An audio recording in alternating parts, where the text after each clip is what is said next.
Exercise 5.3 question number 5 पहला part. क्या question है? निम्नलिखित संख्याओं में से प्रत्येक के लिए वह सबसे छोटी पूर्ण वर्ग संख्या ज्ञात कीजिए जिसमें संख्या को गुणा करने पर वह संख्या पूर्ण वर्ग बन जाए।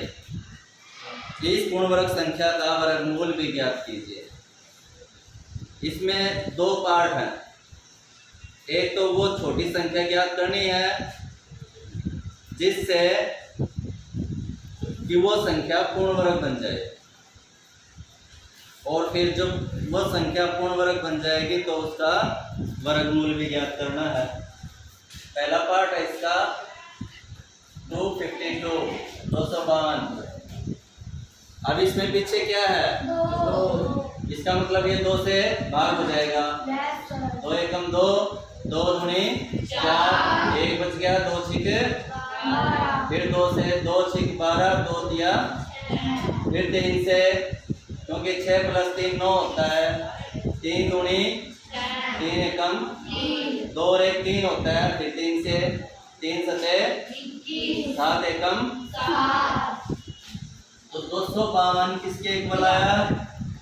2 × 2 × 3 × 3 × 7। इसमें ध्यान से देखें, ये जो 7 है ये अकेला पेयर में नहीं है, तो हमारा पहला आंसर आ गया अभीष्ट छोटी संख्या या रिक्वायर्ड लिस्ट नंबर।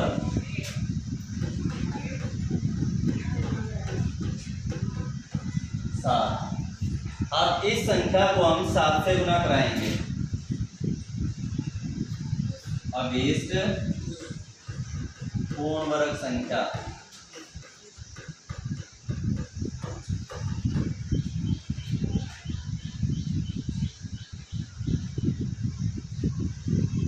पूर्ण वर्ग संख्या कौन सी बनेगी? 252 × 7।